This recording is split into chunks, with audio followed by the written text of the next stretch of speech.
So we are going to the next sum from the journal entries part. So it's given us enter the following transaction in the books of Mudit. That's why journal entries in the books of Mudit. So date, particulars column we have, LF, debit column and credit column we have. Date here. So what is the date is given on 1st of January 2016. Commenced business with cash 1,75,000 and with a building 1 lakh. So we are starting the business, so cash is coming. So I told you already, first always we should start with the debit.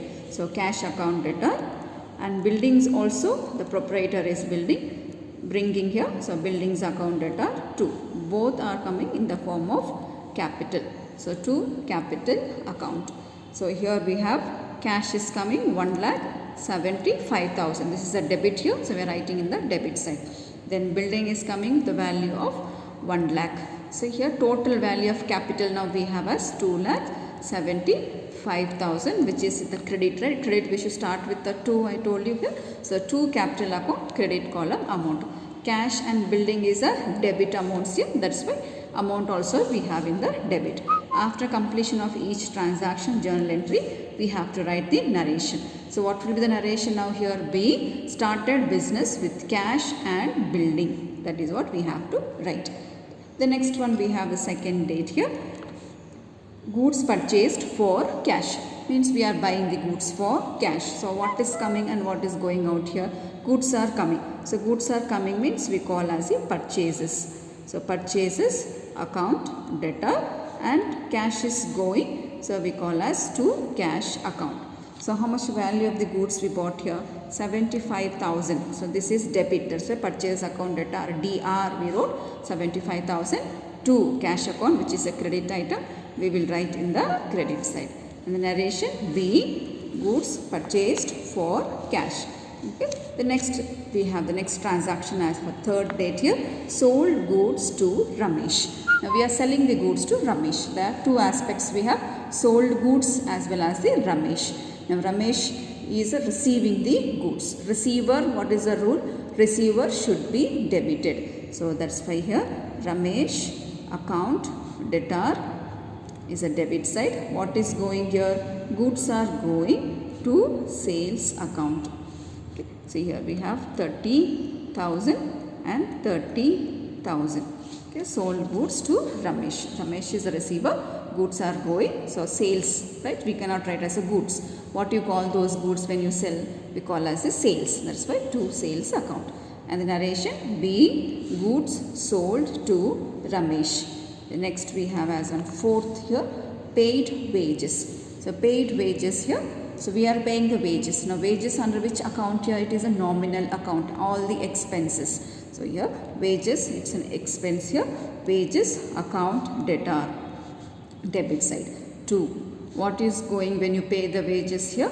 Cash goes out. That's why to cash account. Amount here 500 for the wages debit side, and for cash here credit side 500 we entered. Then the narration being wages paid. Okay, so you have to write the narrations here. The next one we have as on 6th date here, sold goods for cash.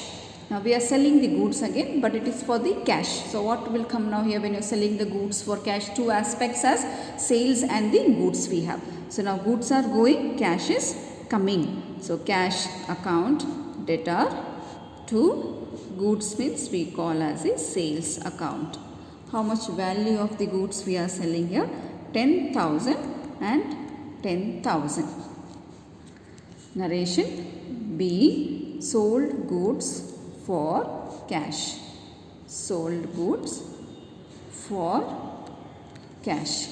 The next transaction we have for the 10th date here, on 10th one, paid for trade expenses. Means we are paying the trade expenses. Trade expenses again the account comes as a nominal account.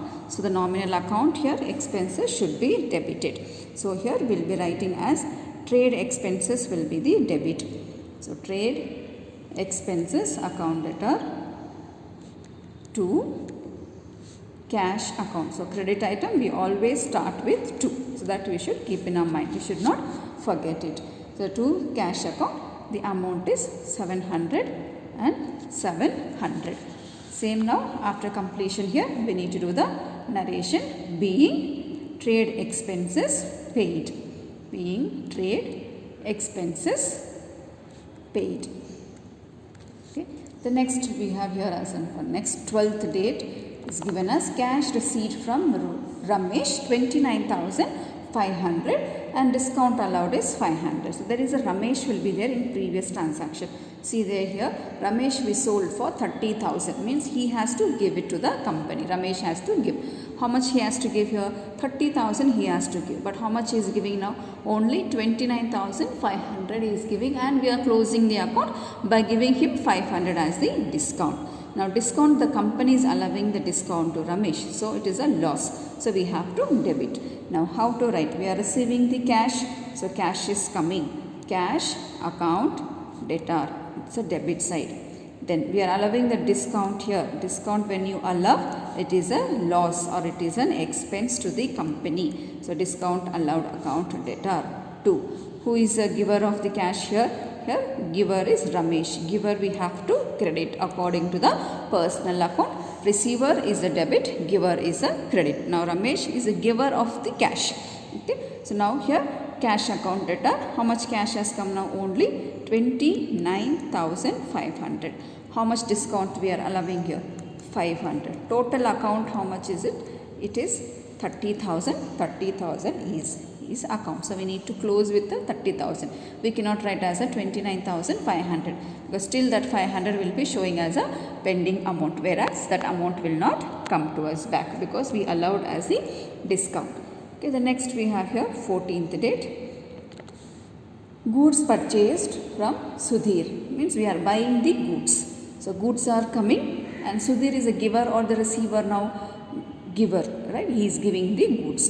Goods are coming, we call as the purchases. So for this narration we should write here. So write the narration. After this, goods are coming, purchases account debtor to Sudhir account. How much value of the goods we are purchasing? 27,000. 27,000. Being goods bought from Sudhir. Next one is cartage paid. Cartage paid on 18th here. Cartage is again, it is an expense here. So we'll write as cartage account debtor. It is a debit. Cash is going. Cartage is nothing but it is one of the traveling expense. Whenever you are sending the goods from one place to other place, you have to pay some charges. So that is what we call as the cartage. So it is 1,000 here and debit is 1,000, credit is 1,000. Then the narration is being cartage paid. Being cartage paid. The next one is drew cash for personal use. What you call here when you drew the cash for personal use? So there is one term we learned in the first chapter. So when you draw the cash for the personal use, we call as the drawings. Who is receiving the cash here? Owner is receiver, right? So we cannot write owner's name like Mudit account debtor, we cannot write. So instead of Mudit here, we write as the drawings because in owner's books always we cannot write the owner's name. So that's why drawings account debtor 2. So he has taken the cash from the business to cash account. So here total amount he has taken as 5,000. So 5,000 for debit, 5,000 for credit. So withdrawn here is for the personal use, we call as a drawings account debtor to cash account. So 5,000 and 5,000. Okay. The next transaction we have here, goods used for household use. Now he has used for the household purpose. Now, same here, it is again the drawings here. So he used for the personal use. The date, what is the date of he has taken here? So he has taken on 22nd. So 22nd here, used for personal use. So we call it as the drawings. Drawings account debtor. So goods are going out. So we cannot write as a sales account or purchases account. All that we cannot write. So we can write as a, since goods are going, we can write as to goods account or we can write as to purchases account. We can write. So to goods account, to stock account, or even we can write as a purchases account because goods are removed from the purchases. So how much he has taken the goods value here for his personal use. That's why it is drawings here.